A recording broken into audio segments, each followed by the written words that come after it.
So today I'm going to talk about susceptibility to the virus and other viruses in general. Of course, right now in the news, they're freaking people out about this virus. All sorts of speculating headlines, putting people in fear and worry. And I just want to give my disclaimer, nothing said in this video is meant to treat or cure this virus. This is purely based on my opinion, and there is some research down below. I'm not going to try to sell you a vitamin or any cure at all. That being said, let's dive into this very interesting topic. Now, did you realize that when someone sneezes, about 20,000 little droplets containing viruses are projected through the air, and that is the mode of transportation for a virus. A virus does not have wings, it doesn't have legs.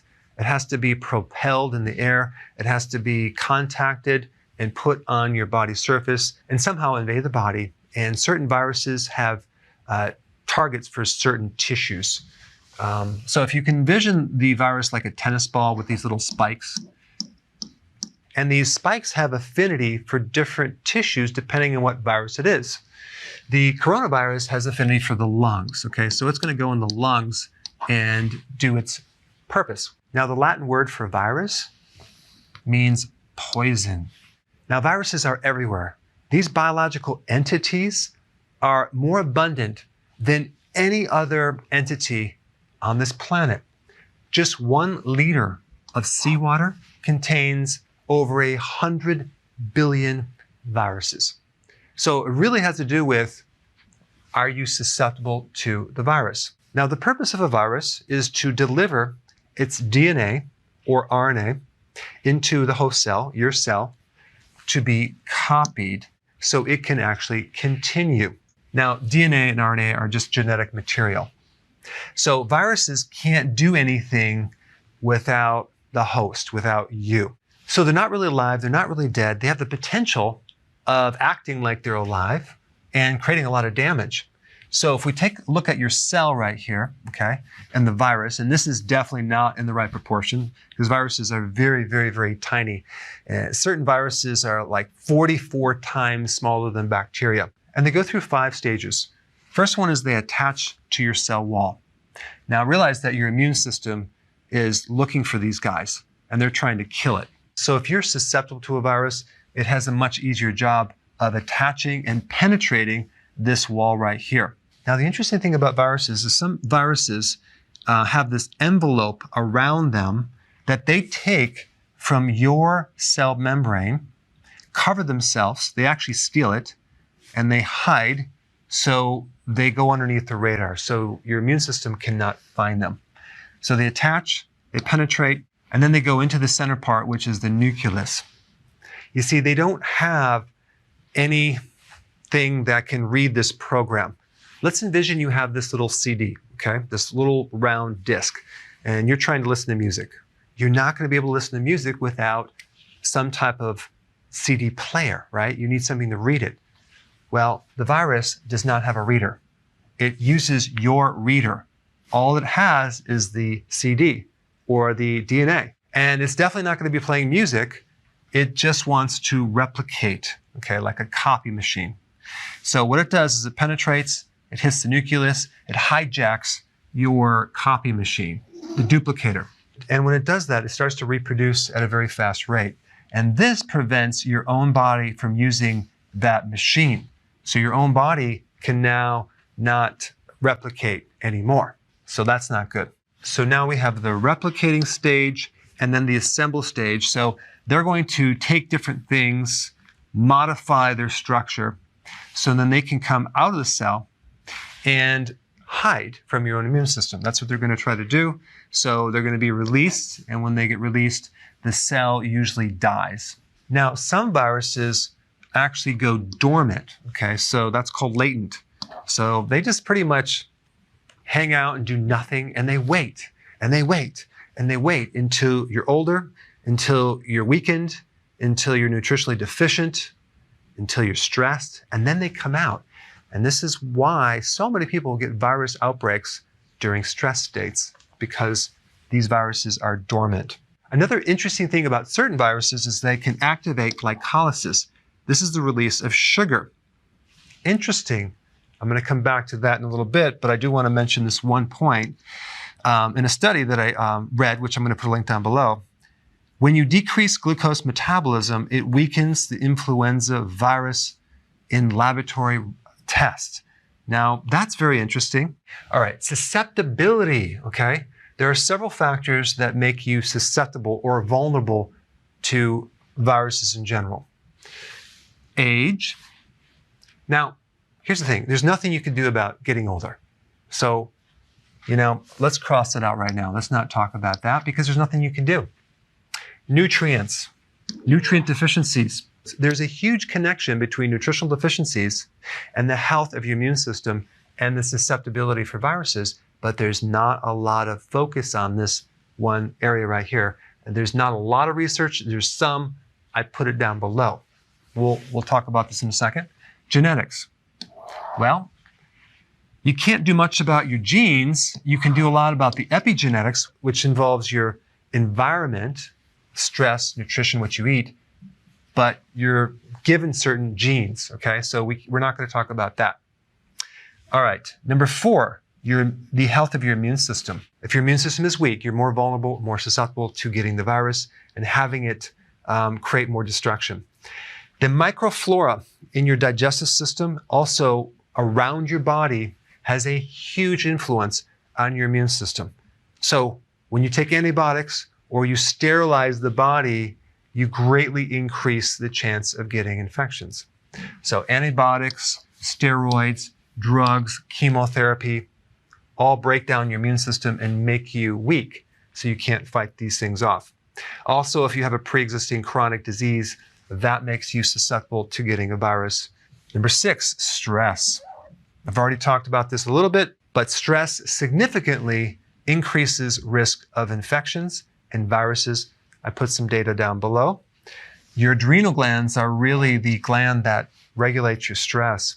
If we take a look at mice that had their adrenals extracted, all sorts of problems with the immune system, increasing risk of infections, viruses. If we also take a look at another condition called Addison's, that's a condition where your adrenals are basically shut down, they're not working, and you need to take adrenal hormones.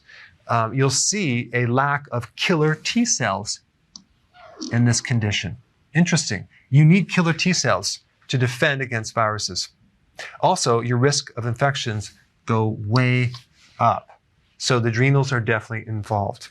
But this is the area I really want to focus on because you can influence this right here, and you can also influence these with this. So in other words, you can strengthen your immune system, this, and this with this right here. Now there's 2 things that happen when you have certain nutritional deficiencies. Number 1, it weakens your immune system. So it makes your immune system weaker. But nutritional deficiencies also make viruses become stronger. Now there's a really interesting study, I put it down below, that talks about viruses are more virulent in selenium and vitamin E deficient mice, which is actually quite interesting because you would think if you starve off this virus with nutrients, it would become weaker. But no, it doesn't. It kicks in a certain gene that makes it stronger. Very similar to when we do fasting, our bodies actually become stronger, at least temporarily, but because you can't fast for too long. So certain viruses can go from avirulent to virulent. And virulent means able to infect the host. So by taking away their nutrition, they become stronger, but it makes us weaker. That's not fair.